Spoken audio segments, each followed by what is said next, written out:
Hola, buen día. Estamos en el marco de las actividades del PAPIT Ética y Biopolítica, Prácticas Socioeducativas Universitarias entre Tecnología y Salud. Y le haremos hoy una entrevista al profesor Fabio Fuentes, que es profesor de la Universidad Pedagógica Veracruzana. Y bueno, la entrevista es muy pequeña, consta de 4 preguntas. Y la primera de ellas es, ¿qué relación existe entre ética y biopolítica como formas de gobierno contemporáneas? Si pensamos la biopolítica desde la perspectiva Foucaultiana, podemos pensar que son técnicas de gobierno, técnicas de control, técnicas de disciplina de cierta población, ¿no?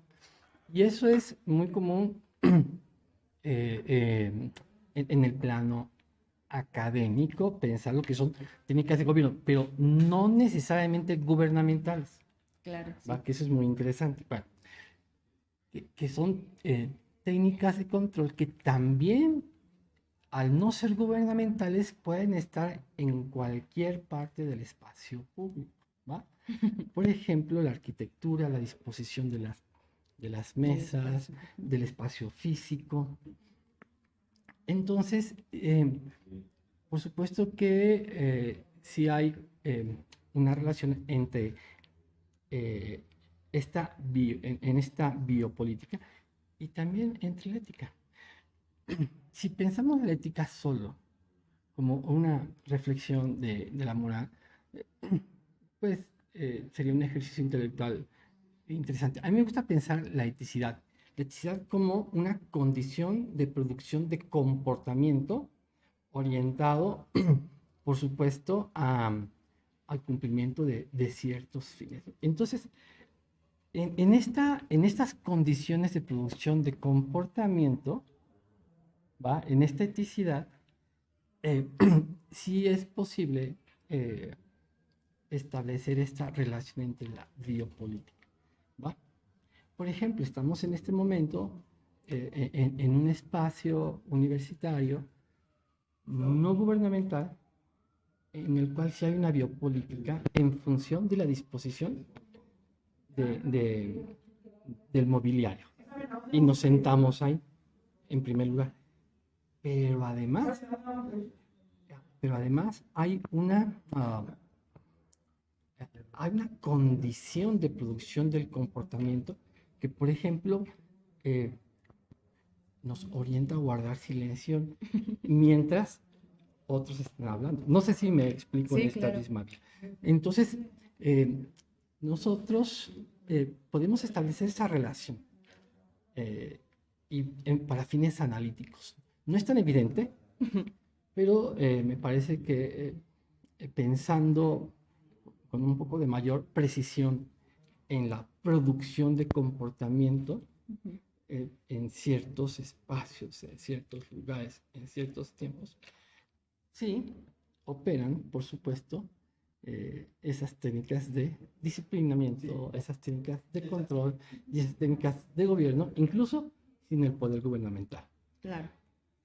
Bueno, y enmarcando lo que nos dice, ¿usted qué pensaría de las prácticas socioeducativas relacionadas con el uso de la tecnología y las políticas de salud que inciden en la vida universitaria? Es una pregunta sumamente interesante porque en muchos países, sobre todo en Oriente, todas las políticas eh, públicas en materia de salud son aceptadas de manera muy fácil por la ciudadanía, ¿no? Sí, Cuando digo políticas públicas en materia de salud, ¿qué quiero decir? Una serie de disposiciones, como explicaba hace rato, una serie de disposiciones, reglamentos, lineamientos, etcétera, que tienden a resolver un problema, en este caso de salud pública. claro. Bueno, supongo yo que quien establece políticas de salud es porque evidentemente distinguió problemas de salud, Claro, ¿va? algo a Ahora, resolver. claro, ahora, esa es una visión de las políticas públicas, porque también están políticas públicas que no solo resuelven, sino que también previenen. todo lo que tenga que ver entonces con la mejoría del estado de cosas, con la prevención, dije mal, con la imposibilidad de que surjan nuevos problemas o con la resolución de problemas, me parece que problemas públicos que afecten negativamente a un amplio sector de la sociedad, me parece que están bien. Ahora, eso implica, por supuesto, un control de la población en términos también disciplinarios. Pero ya no son solo, ya no es una biopolítica en términos de gobierno de aquellos dispositivos simbólicos que están en el espacio público. No. Estas ya son políticas, vamos a denominarlas así para distinguirlas de la biopolítica, ya son políticas de gobierno, ya son de las propias instituciones.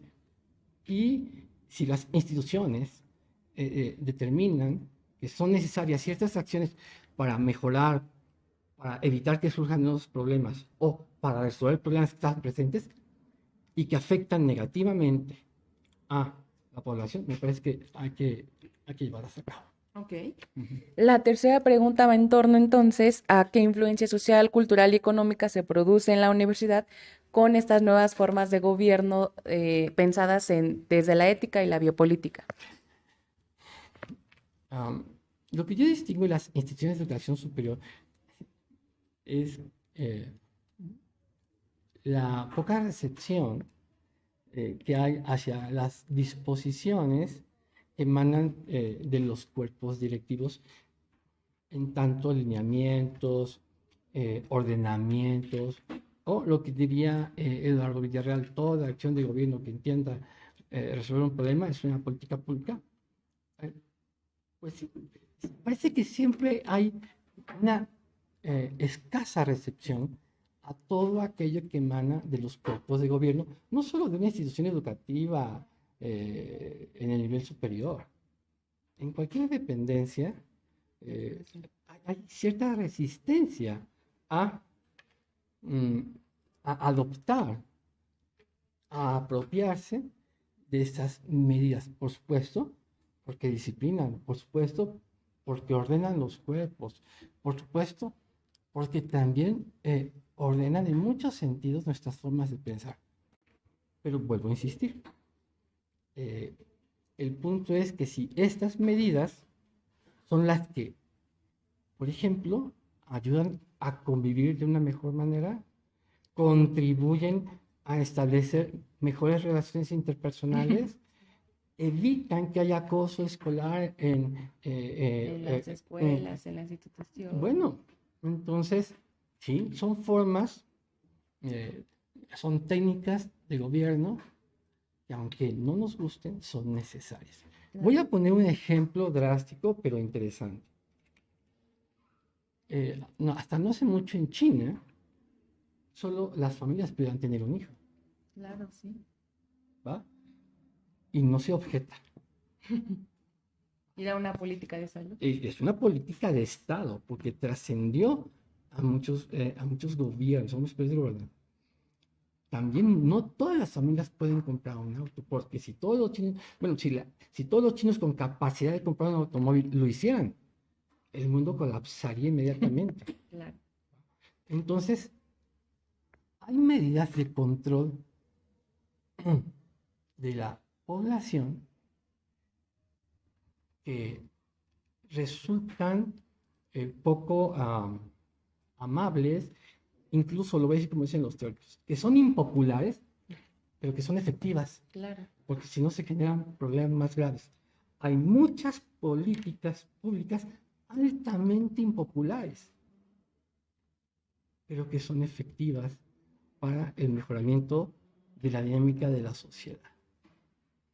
Sí, estoy muy de acuerdo con estas políticas que si no las hacemos pueden generar un mayor impacto en la sociedad. Por supuesto, entonces vuelvo no a la noción de ética, sino de la eticidad, como una condición de producción de comportamiento. ¿Va? Claro. Entonces, en estas condiciones sí se producen comportamientos ad hoc a estas medidas. Claro, diría Byung-Chul Han, un filósofo coreano radicado en Alemania, que cuando llegó la pandemia, el gobierno les dijo dijo a la población que instalaran en sus dispositivos unas aplicaciones para que cuando ellos se sintieran como que con la latencia de estar infectados, inmediatamente se colocaran. Y el pueblo Lo acató. claro, dice, en Oriente, como procedemos de gobiernos totalitarios, nos es muy difícil resistirnos a las medidas que emanan del gobierno, ¿sí? Ellos tienen todos nuestros datos biométricos, etc. Dice, eso sería imposible en Europa, que les pidan datos biométricos, porque eso supondría todavía un control mucho más fuerte del gobierno sobre la población. Ahora, en estos países lo entienden en sus propios marcos de eticidad. Claro. Sí, son modos de vida. Exacto. Y bueno, ya para acabar con la entrevista, la última reúne las otras tres y con base entonces en lo anterior, cómo afectan los usos de la tecnología y las políticas públicas a estas prácticas socioeducativas universitarias, pensándolo desde la ética y la biopolítica. Bueno, tienen distintos niveles de afectación, por supuesto, en función del tipo de diseño que tengan las políticas y de los objetivos que persigan. Por supuesto que en términos estrictos no hay ninguna política pública que no esté orientada al mejoramiento de lo que está o a la resolución de un problema específico. Pero sí puede haber acciones de gobierno que no necesariamente son políticas que afectan negativamente a la población, pero que no son políticas públicas. Claro. ¿Va? Son acciones de gobierno, son programas de gobierno, son proyectos que se implementan, pero que no tienen el sentido resolutivo, pero que tampoco están en el campo de lo público, que afectan positivamente a cierto sector, pero que afectan negativamente a un amplio sector de la población. Entonces, sí, por supuesto que tiene que ver mucho con los conceptos con los cuales nos entendemos las acciones de gobierno y, por supuesto, la solución de problemas públicos. Ahora,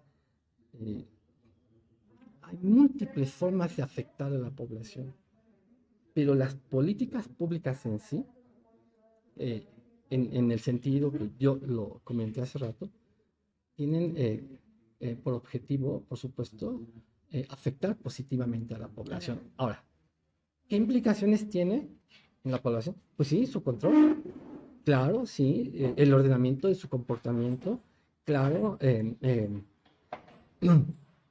la disciplina, incluso también no solo de su cuerpo, sino también a veces hasta de sus propios procesos mentales, ¿no? Hay políticas públicas en materia educativa que no educan, pero que sí adoctrinan. Claro.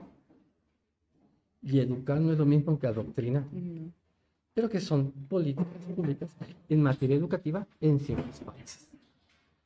Bueno, pues muchísimas gracias, profesor. Le agradecemos mucho que haya participado en nuestra entrevista.